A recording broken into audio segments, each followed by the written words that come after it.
Bonjour à tous, on se retrouve aujourd'hui pour une nouvelle vidéo qui concerne les grandes révolutions techniques de l'information. Ensemble, on va essayer de comprendre comment l'information était devenue accessible à tous, partout et en temps réel.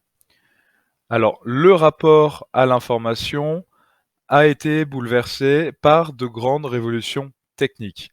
On va en voir quatre ensemble. Au XVe siècle, l'invention de l'imprimerie en 1450 par Gutenberg. Ensuite, au XIXe siècle, la rotative permet d'imprimer davantage, à bas coût et plus rapidement. Enfin, au XXe siècle, la grande révolution, c'est bien évidemment l'apparition de la radio et de la télévision. Et à la fin du XXe siècle, début du XXIe siècle, l'apparition d'Internet et son développement à l'échelle mondiale. Revenons tout d'abord sur la révolution de l'imprimerie. L'imprimerie permet de démocratiser l'information, elle n'est plus réservée à une élite. Avant, au Moyen Âge, les livres étaient manuscrits, c'est-à-dire qu'ils étaient faits à la main, tout comme les lettres. C'était l'information officielle. L'information officieuse se transmettait par les rumeurs qui étaient colportées par les marchands ambulants, plus globalement par l'ensemble de la société. De ce fait, avant 1450, les livres pouvaient être erronés, donc il pouvait y avoir des erreurs. Ils étaient très longs à réaliser, ils étaient réalisés par des moines copistes qui mettaient en moyenne 4 mois pour rédiger un livre. C'était des livres qui étaient assez chers, réservés donc à une élite, à une noblesse qui disposait de bibliothèques privées. Et ces livres étaient essentiellement religieux et en latin, il fallait donc maîtriser cette langue. Après 1450, les livres vont devenir plus nombreux, moins chers, variés, ils ne vont plus concerner uniquement la religion. On peut prendre deux exemples. Au XVIIe siècle, on va voir apparaître l'information périodique, imprimée. C'est le cas notamment à Strasbourg en 1605 lorsque Johann Carolus créait la première gazette imprimée. Ensuite, en 1631, on peut parler du premier journal français créé, celui de Théophraste Renaudot, qui s'appelle la Gazette de France. C'est donc des livres qui ne sont plus en latin, mais qui sont écrits en français. Cette démocratisation va entraîner un âge d'or de la presse. L'âge d'or de la presse a été rendu possible par de grands progrès techniques qui vont favoriser la diffusion de l'information. Parmi ces grands progrès techniques, nous pouvons prendre les chemins de fer, l'automobile, la photographie qui fait son apparition au XIXe siècle et le télégraphe et téléphone. À cela vient s'ajouter des progrès démocratiques. On peut en citer deux principales. La loi sur la liberté de la presse, loi de 1881, qui permet à l'imprimerie de devenir libre, c'est-à-dire que n'importe quel journal ou écrit périodique peut être écrit sans autorisation préalable. C'est donc la fin de la censure. Ensuite, concernant les lois Ferry, qui rend l'enseignement primaire obligatoire et gratuit, cela va développer l'alphabétisation en France. Les Français savent lire et écrire. Tout ceci permet de former des opinions publiques. L'opinion publique, c'est ce que pense une société. Les Français sont en 1900 les premiers lecteurs de journaux au monde. On peut prendre l'exemple du Petit Journal, qui est vraiment le journal le plus démocratisé à l'époque. En 1899, le Petit Journal annonce 5 millions de lecteurs, avec environ 1 à 2 millions d'exemplaires vendus. Il faut alors distinguer deux types de presse.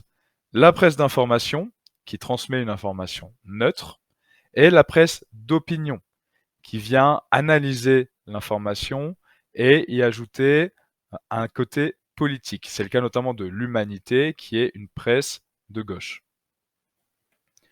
L'information au XXe siècle a été bouleversée par l'apparition du son et de l'image.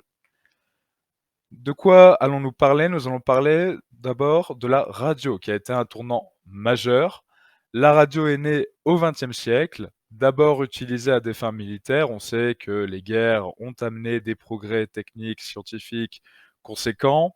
Et à la fin des années 1920, la radio devient le principal concurrent de la presse.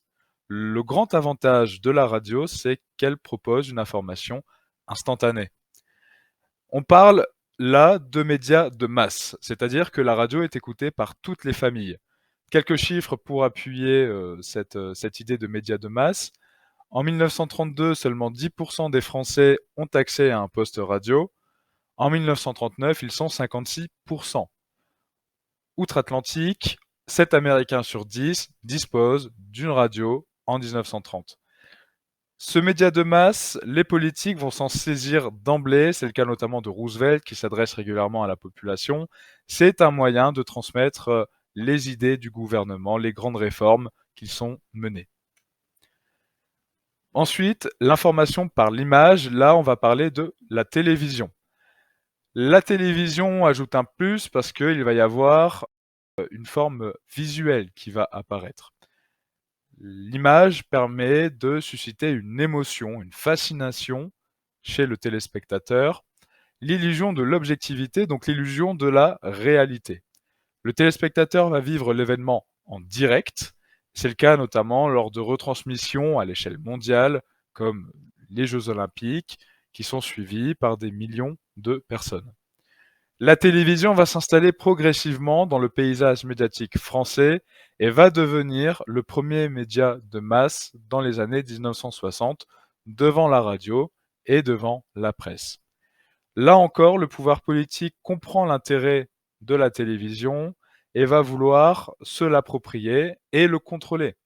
C'est pourquoi, en France, la télévision est restée sous contrôle de l'État jusqu'en 1970. Cela fera l'objet d'une autre vidéo. Enfin, Internet. Internet va rendre l'information mondialisée et individualisée.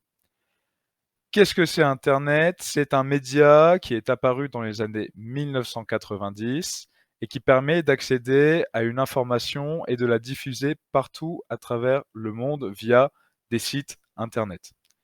C'est le média qui connaît la plus forte croissance parce que si on regarde la démocratisation d'Internet, il y avait 10% d'internautes en 2000 contre 85% aujourd'hui. C'est donc le média qui connaît la plus forte croissance. Sur Internet, n'importe qui peut produire et transmettre une information. C'est la liberté d'expression et les individus peuvent la diffuser à travers le monde. Cela va poser un problème de fiabilité lié à l'information et c'est ce qu'on entend aujourd'hui par les termes de fake news, de fausses informations qui peuvent être transmises par des tiers. L'information devient donc accessible partout, à tout moment et gratuitement. Aujourd'hui, les trois médias, donc la radio, la presse et la télévision, coexistent. Et grâce à Internet, ces trois médias-là n'ont plus de limites géographiques. On retrouve des presses qui ont des sites Internet, comme Le Monde, qui peut être accessible partout dans le monde. C'est le cas aussi pour les chaînes de télévision. Donc, nous pouvons lire, écouter et visionner partout dans le monde. C'est tout pour aujourd'hui, je vous dis à la prochaine pour une nouvelle vidéo. En attendant, passez une bonne journée.